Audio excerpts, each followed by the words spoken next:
नमस्कार, मैं हूं मनोज मानस। उत्तर प्रदेश की खबरों में आपका स्वागत है। खबरों का रुख करेंगे उससे पहले दिखाएंगे आपको इस वक्त की अहम सुर्खियां। सीएम योगी ने बांटे नियुक्ति पत्र। खाद्य सुरक्षा एवं औषधि प्रशासन विभाग में चयन। 357 फार्मासिस्टों को सौंपे गए नियुक्ति पत्र। रक्षा मंत्री राजनाथ सिंह का प्रयागराज दौरा। कई कार्यक्रमों में शिरकत करेंगे राजनाथ सिंह। शाम 5 बजे बमरौली एयरपोर्ट पहुंचे। शाम 6 बजे अरेल घाट कार्यक्रम में हुए शामिल। आज यूपी दौरे पर राहुल गांधी। लखनऊ कांग्रेस मुख्यालय जाएंगे राहुल। सोहेल अख्तर अंसारी के पदभार ग्रहण में शामिल होने की संभावना। बलिया में स्नान के दौरान 6 लोग डूबे, 4 लोगों की मौत। मुंडन संस्कार के दौरान हुआ हादसा। गोंडा में दूध से लदे टैंकर ने दंपति और बेटे को रौंदा। हादसे में तीनों की मौत। बस्ती से ससुराल जाने के लिए निकले थे मृतक। कौशाम्बी में बड़ा हादसा। मिट्टी निकाल रही महिलाओं पर गिरा टीला। घर की पुताई के लिए तालाब किनारे मिट्टी निकाल रही थी महिला।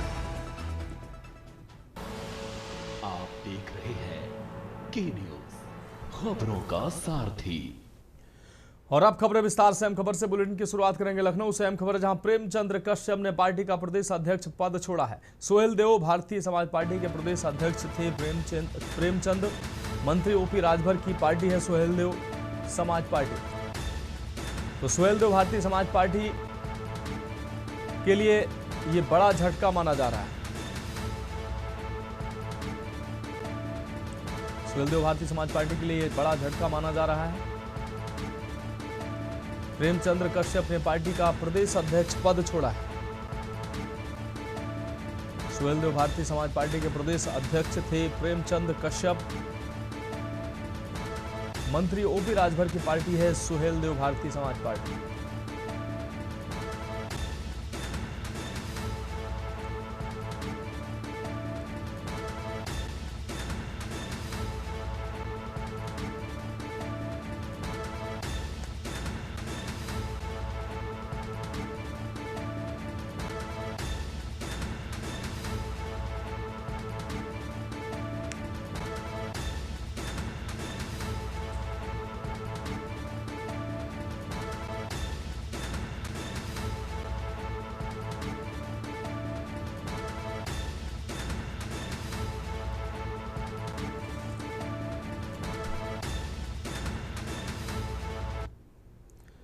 अब बढ़ेंगे अगली खबर की ओर। पीसीसी चीफ अजय राय के लिए आपको बता दें दर्शन पूजन किया गया है। एआईसीसी महासचिव यूपी प्रभारी अविनाश पांडे पहुंचे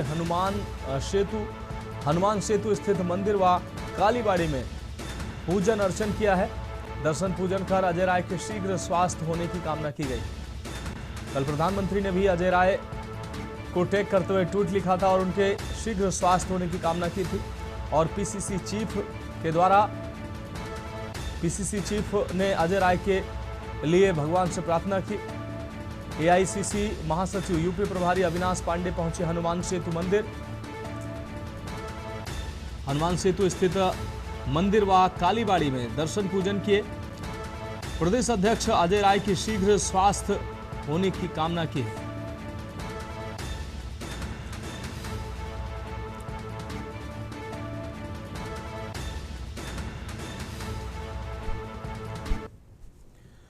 अब बढ़ेंगे अगली खबर की ओर। लखनऊ से अहम खबर है, यूपी एसटीएफ को बड़ी सफलता हाथ लगी है। एसटीएफ ने 3 डकैतों को गिरफ्तार किया है। अफजल, पंकज सिंह व सौरभ यादव अरेस्ट किए गए हैं। दिन दहाड़े बैंक में घुसकर की थी डकैती। डकैतों ने असलहे के दम पर की थी डकैती। झारखंड के बैंक ऑफ महाराष्ट्र में की थी डकैती। 24 अप्रैल को वारदात को दिया था अंजाम। 4 किलो सोने के आभूषण, नकदी की लूट की थी। डकैतों को सारनाथ के सिंहपुर से पकड़ा गया। 2 महीने पहले से ही कर रहे थे बैंक की रेकी।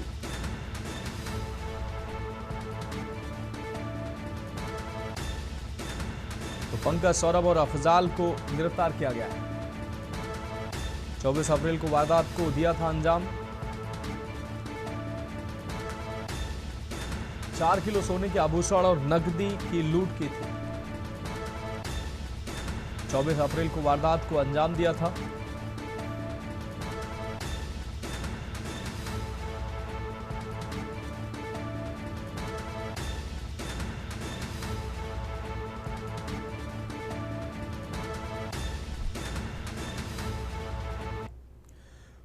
अब बढ़ेंगे अगली खबर की ओर। नेशनल हाईवे 34 पर फिर दिखा है तेज रफ्तार का कहर। तेज रफ्तार ट्रक ने बाइक सवार युवक को मारी टक्कर। गंभीर रूप से घायल युवक जिला अस्पताल से कानपुर रेफर किया गया। कुछेचा पुलिस चौकी क्षेत्र में यह हादसा हुआ है।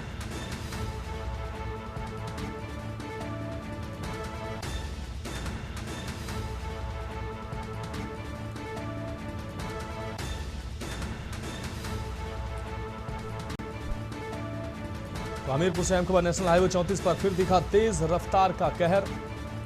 तेज रफ्तार ट्रक ने बाइक सवार युवक को मारी है टक्कर। गंभीर रूप से घायल युवक जिला अस्पताल से कानपुर रेफर किया गया है। कुछेचा पुलिस चौकी क्षेत्र में हुआ है यह हादसा। तो हमीरपुर से अहम खबर। नेशनल हाईवे 34 पर फिर दिखा है तेज रफ्तार का कहर।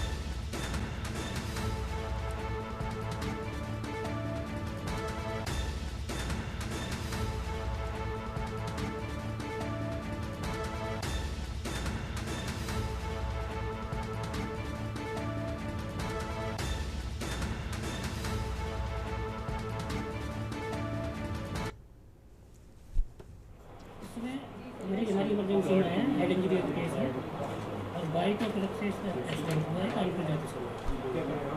और इसकी हालत ज़्यादा गंभीर है। अभी हम लोग इलाज कर रहे हैं इसका। ड्रेसिंग स्टिचिंग वगैरह समय पर कंप्लीट करके इसको कानपुर के लिए दे देंगे।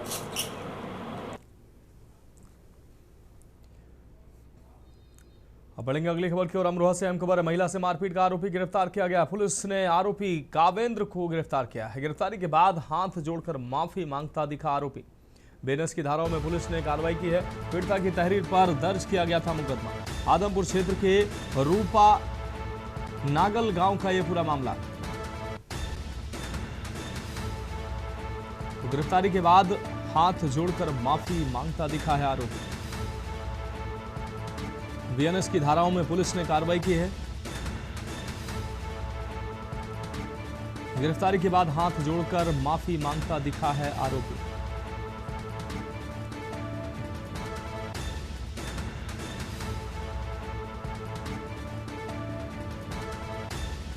पीड़िता की तहरीर पर दर्ज किया गया था मुकदमा।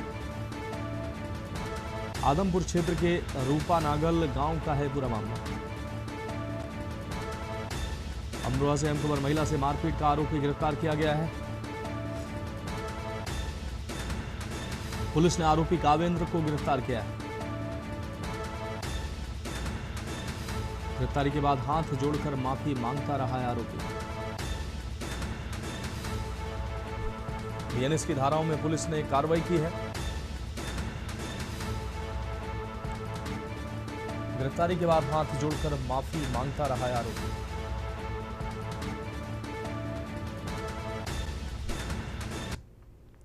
और अब बढ़ेंगे अगली खबर की ओर। बुलंदशहर से अगली अहम खबर है, जहां सीएससी के गार्ड का गाली गलौज का वीडियो सामने आया है। मरीज के तीमारदार से गार्ड ने जमकर बदसलूकी की है, गाली गलौज की है।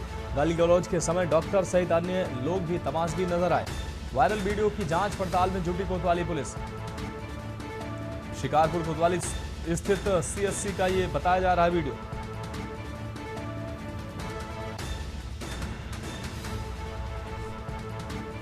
बुलंदशहर से हम खबर। सीएससी के गार्ड का गाली गलौज का वीडियो सामने आया है। मरीज के तीमारदार से गार्ड ने जमकर गाली गलौज की है। गाली गलौज के समय डॉक्टर सहित अन्य लोग तमाशबीन नजर आए।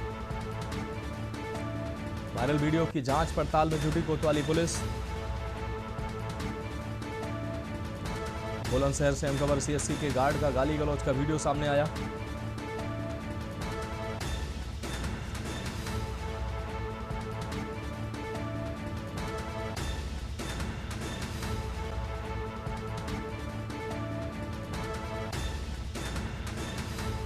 वायरल वीडियो की जांच पड़ताल में कोतवाली पुलिस जुटी हुई है।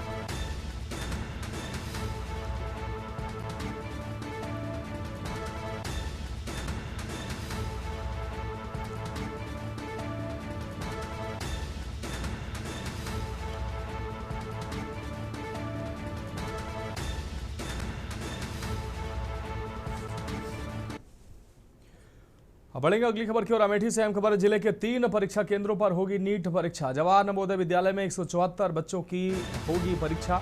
रणवीर इंटर कॉलेज में 480 परीक्षार्थी देंगे नीट परीक्षा।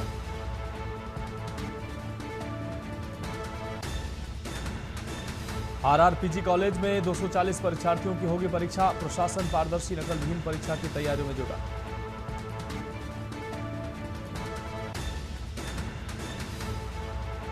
अमेठी जिले के 3 परीक्षा केंद्रों पर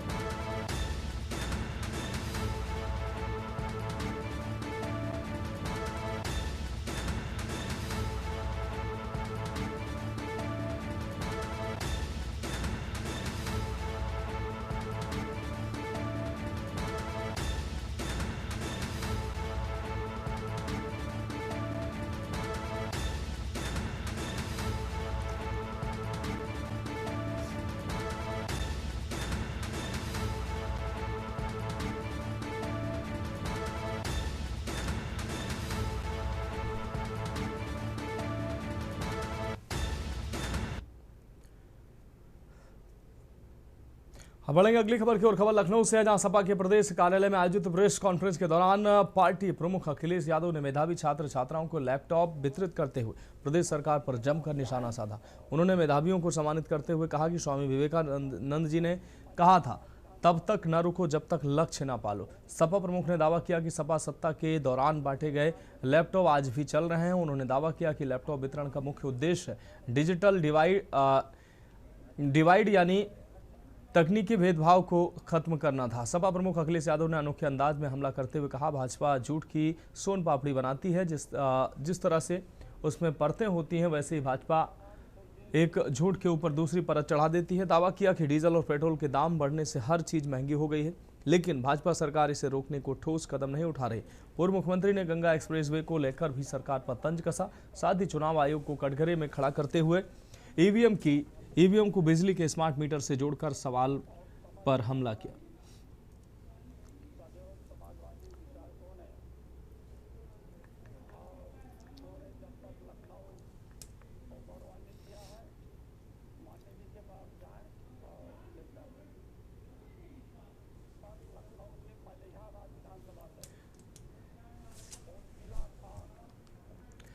अगली खबर बलिया से, जहां शहर कोतवाली क्षेत्र के शिवरामपुर गंगा घाट पर फेफना थाना क्षेत्र के कल्याणीपुर गांव से मुंडन संस्कार कराने पहुंचे लोगों में शामिल 4 युवतियां डूबने लगीं।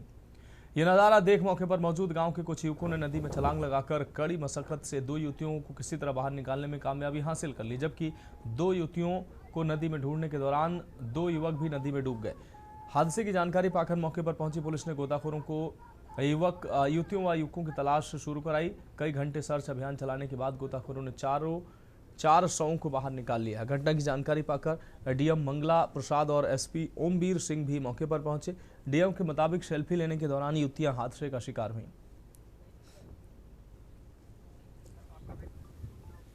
आज सुबह करीब 7:30-8 बजे के आसपास की घटना है ये, और 4 बच्चे नहाने के लिए आगे बढ़े और चारों डूब गए। 4 में से 3 की डेड बॉडी रिकवर कर ली गई है, 1 की डेड बॉडी ढूंढी जा रही है। हम लोग घाट पे ही हैं। जो परिजन है, जो उनके माँ बाप हैं, उनसे भी हम लोगों ने बातचीत करी है। बताया ये गया है कि काफ़ी दूर तक आगे बढ़ गए बच्चे, कम से कम 15 से 15 मीटर तक कोई दिक्कत ही नहीं है, और नावें भी लगी हुई है। लेकिन लगता है कि वो लोग बिना बताए और आगे बढ़ते गए, और उसी की वजह से ये घटना हुई। इसमें घाट भी बहुत लंबा है, 4 से 5 किलोमीटर का लंबा एरिया है ये, और यहाँ कोई समस्या नहीं है। नावें भी काफ़ी संख्या में लगी हैं, करीब 2 दर्जन से अधिक नावें लगी हैं। खबर कानपुर से, जहां बिल्हौर के शिवराजपुर क्षेत्र स्थित रेलवे ट्रैक पर बरामद हुए अज्ञात शव की गुत्थी पुलिस ने सुलझाने का दावा किया। पुलिस ने हादसे में मृतक की जान जाने के बजाय महज 16,000 रुपए के विवाद में बेरहमी से हत्या किए जाने का खुलासा किया। बीती 5 अप्रैल को रेलवे ट्रैक से बरामद हुए 35 वर्षीय युवक के शव की पोस्टमार्टम रिपोर्ट में सिर पर चोट लगने से मौत होने की पुष्टि होने पर थाना अध्यक्ष अमित कुमार सिंह के नेतृत्व में गठित टीम ने करीब 400 सीसीटीवी कैमरों की फुटेज खंगालने के साथ लगभग एक सैकड़ा ग्राम प्रधान व अन्य लोगों से जानकारी जुटाकर शव की शिनाख्त ब्रजेश कुमार के रूप में कराने में कामयाबी हासिल की। जांच के दौरान विभिन्न लोगों से पूछताछ करते हुए पुलिस ने कुछ लोगों को हिरासत में लेकर कड़ी पूछताछ की। इस दौरान आरोपियों ने चौंकाने वाला खुलासा करते हुए बताया कि मृतक ब्रजेश ने शराब ठेके के गल्ले से 16,000 रुपये चोरी किए थे। चोरी हुई रकम मांगने पर उसने पुलिस बुलाने की धमकी दी थी। इससे गुस्से में आकर आरोपियों ने उसे बेल्ट और डंडों से पीटते हुए सिर को लोहे की बेंच पर पटक दिया, जिससे उसकी मौत हो गई। पहचान छिपाने की नीयत से आरोपियों ने रात के सन्नाटे में लाश को बाइक पर लादकर रेलवे ट्रैक पर ठिकाने लगा दिया।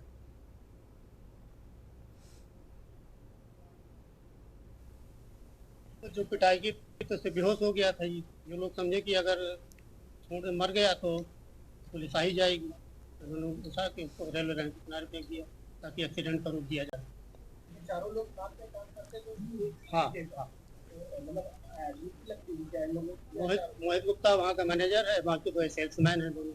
ये अपना वहाँ साफ सफाई का काम करता था। जो ये वहाँ से बॉडी को लेकर ये मोहित और आशीष कुट्टी, ये दो आए थे। सचिन ने जो है लास्ट को मोटरसाइकिल में बैठाने के बाद इनको विदा।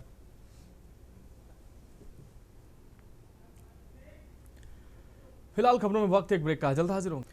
उत्तर प्रदेश के हमीरपुर जिले से एक दिल दहला देने वाली घटना सामने आई है, जहां एक्सपायरी डेट की कोल्ड ड्रिंक पीने से एक 18 वर्षीय युवती की मौत हो गई। इस घटना में आधा दर्जन बच्चे भी बीमार हो गए, जिनका इलाज अस्पताल में जारी है। सबसे दुखद पहलू यह है कि जिस घर में 5 दिन बाद शहनाइयां बजनी थी, वहां अब बेटी की अर्थी उठने की तैयारियां हो रही हैं। मामला फतेहपुर जनपद के चांदपुर थाना क्षेत्र के धाना गाँव का है। परिजनों के अनुसार 18 वर्षीय खुशबू निषाद और घर के करीब आधा दर्जन बच्चों ने कोल्ड ड्रिंक पी थी। कोल्ड ड्रिंक पीने के कुछ ही देर बाद युवती समेत सभी बच्चों की तबीयत अचानक बिगड़ने लगी। आनन फानन में सभी को इलाज के लिए हमीरपुर जिला अस्पताल में भर्ती कराया गया। अस्पताल में उपचार के दौरान खुशबू निषाद की मौत हो गई, जबकि अन्य बच्चों की हालत में सुधार बताया जा रहा है। डॉक्टरों का प्राथमिक अनुमान है कि कोल्ड ड्रिंक्स एक्सपायर होने के कारण वह जहरीली हो गई थी, जिससे फूड पॉइजनिंग की गंभीर स्थिति पैदा हो गई। मृतका खुशबू की शादी महज 5 दिन बाद होनी थी। घर में शादी की तैयारियां जोरों पर थी, मेहमानों का आना शुरू हो गया था और चारों तरफ खुशी का माहौल था, लेकिन एक लापरवाही ने शादी वाले घर को मातम में बदल दिया। बेटी की मौत के बाद परिजनों का रो रो कर बुरा हाल है। घटना की सूचना मिलते ही पुलिस ने मौके पर पहुंचकर जांच शुरू कर दी है। पुलिस ने मृतका के शव को कब्जे में लेकर पोस्टमार्टम के लिए भेज दिया। पुलिस का कहना है कि पोस्टमार्टम रिपोर्ट आने के बाद मौत के सटीक कारणों का पता चलेगा और उसी आधार पर आगे की वैधानिक कार्रवाई की जाएगी।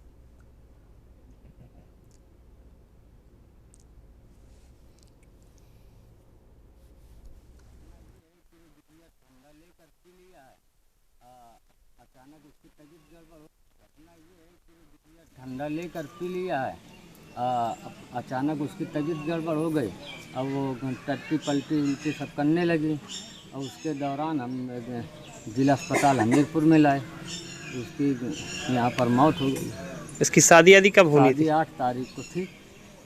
तो शादी की तैयारियां हो गई थी पूरी? हाँ, पूरी टोटल।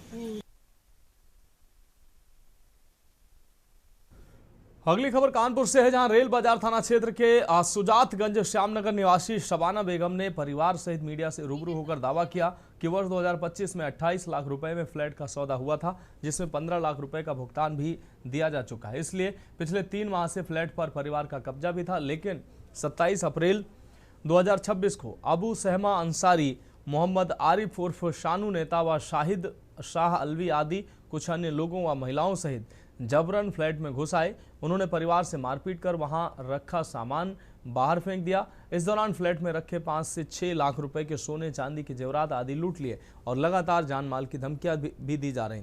आरोप लगाया कि शिकायत करने के बाद भी पुलिस ने कोई कार्रवाई करना तो दूर, पुलिस ने मुकदमा तक पंजीकृत करने की जहमत नहीं उठाई। उन्होंने प्रशासन से सुरक्षा की गुहार लगाई।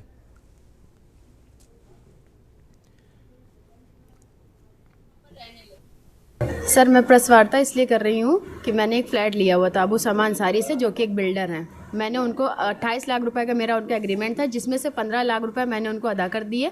3 महीने पहले से मुझे कब्ज़ा मिल गया, मैं उसमें रह रही थी। अचानक ही 1 महीने के अभी 1 महीने से क्या होता है, दरवाजे की पार्किंग पे लोग आके बैठे रहते हैं। हम उनसे पूछते हैं क्या है कैसे है, तो सिर्फ जान से मारने की धमकी देते थे वो। अभी क्या हुआ, 27 अप्रैल को हमारा मुकदमा चल रहा है। हम कचहरी गए हुए थे, मैं क्लिनिक में थी, पापा कचहरी में, मम्मी घर पे थी। 3 महिला कर्मचारी आके कहती है मैं रेल बाजार थाने से हूँ। गेट खुलवाते हैं, गेट खुलवाते ही वो जितने लोग पार्किंग में थे उसके साथ 15 आदमी, 20 औरतें सब अंदर घुस के मेरा सामान बाहर फेंक दी और मदरसे की सारी बेंचें अंदर कर दी। हेड़ा जनपद के थाना जेथरा क्षेत्र में आज एक बेखौफ हमलावर ने दिन दहाड़े फायरिंग कर इलाके में दहशत फैला दी। कार से उतरते समय एक 26 वर्षीय युवक को निशाना बनाकर गोली मारी गई, जिससे वह गंभीर रूप से घायल हो गया। वारदात को अंजाम देने के बाद आरोपी मौके से फरार होने में सफल रहे। जानकारी के अनुसार जेथरा कस्बे के मोहल्ला बढ़ियाना निवासी निशांत गुप्ता अपने दोस्त के साथ कार से हेटा जा रहा था। रास्ते में थाना जेथरा क्षेत्र के गांव परोली के पास जैसे ही निशांत कार से नीचे उतरा, पहले से घात लगाए बैठे एक अज्ञात हमलावर ने उस पर अचानक फायर झोंक दिया। गोली सीधे निशांत के पेट में लगी, जिससे वह लहूलुहान हो गया और गिर पड़ा। अज्ञात हमलावर के खिलाफ मामला दर्ज कर गिरफ्तारी के प्रयास फिलहाल पुलिस ने शुरू कर दिए हैं।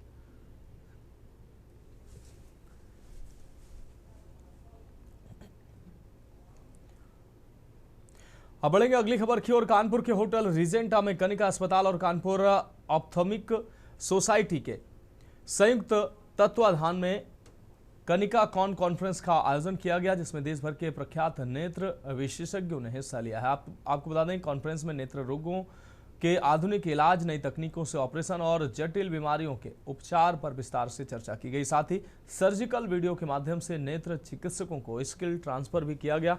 कनिका कॉन्फ्रेंस में देश के विभिन्न राज्यों से आए नेत्र विशेषज्ञों ने भाग लिया। डॉक्टर अवध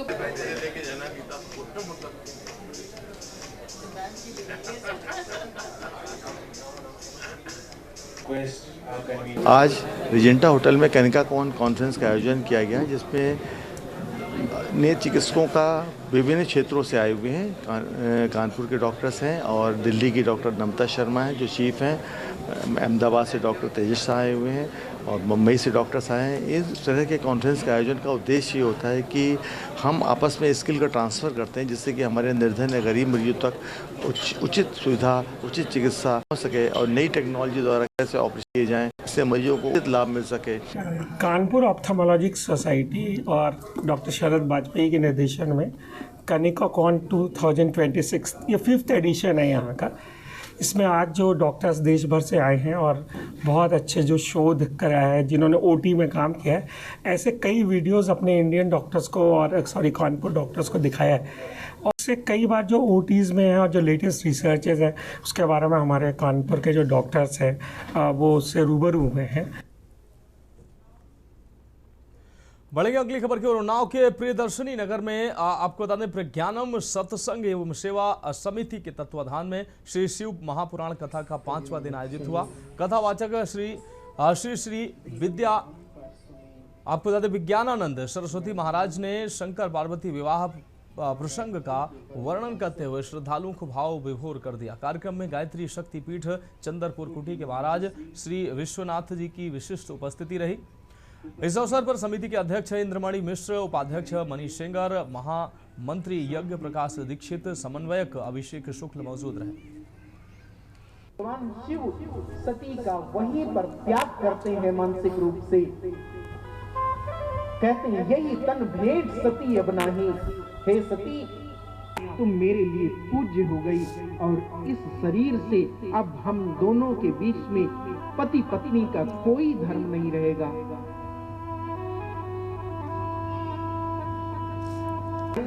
आपसे बढ़कर के ऐसी कठोर प्रतिज्ञा, ऐसा कठोर व्रत सती जी को भी सुनाई पड़ी। सती जी दुखी हो गई। प्रभु ने कौन सी आकाशवाणी की, ऐसी कौन सी प्रतिज्ञा की, ये दुख मन के अंदर आ गए। प्यारे उन्हें दाम दे दो, जिन्हें दाम प्यारे उन्हें दाम दे दो, मुझे राम प्यारे मुझे राम दे दो, मुझे राम प्यारे मुझे राम दे दो। लेटे लेटे बैठे बैठे टीवी पर भी लगा करके भी आप लोग अपने घर में बैठे बैठे इस कथा का आनंद ले सकते हैं। हो सकता है किसी को ऐसा लगता हो कि यहाँ पर बैठने में अस्वस्थ हैं या व्यवस्थित ढंग से नहीं बैठ सकते हैं, तो घर में आराम से बैठ के या लेट के जैसे भी हो, एक एक करके घर की वस्तुएं बेचने लगा। अब कहीं बाहर भी मौका मिल जाता तो दूसरों के घरों में भी चोरी कर लेता हूं। यह जो यज्ञदत्त थे, इनको नहीं पता। यज्ञदत्त को लगता कि मेरा बालक बड़ा अच्छा है, बहुत सुयोग्य है। एक दिन की घटना है, किसी कार्यवश यज्ञदत्त एक सुनार की दुकान पर गए, और जब सुनार की दुकान पर गए, वस्त्र कुछ आभूषण आदि दिखाए, और जब आभूषण देखते हैं तो वहीं पर एक अंगूठी थी, जिस अंगूठी को देख करके यज्ञदत्त पहचान गए, ये तो हमारी पत्नी की अंगूठी है। पहचान गए, उनको लगा अरे ये तो वही अंगूठी है जो मैंने अपनी पत्नी को दी थी। उन्होंने कहा, तो सुनार ने कहा, पंडित जी आप बस बाहर लोगों के घरों में, लोगों के कर्मकांड आदि में अपने आप को व्यस्त रखते हो। ये आपका पुत्र है जिसका नाम गुणनिधि है, वो गुणनिधि मेरे पास बेच करके गया। फिलहाल उत्तर प्रदेश की खबरों में अभी के लिए मेरे साथ इतना ही। मुझे दीजिए इजाजत और आप देखते रहिए के न्यूज इंडिया। गोल्डी मसाले लाए हैं फ्रेश लॉक टेक्नोलॉजी।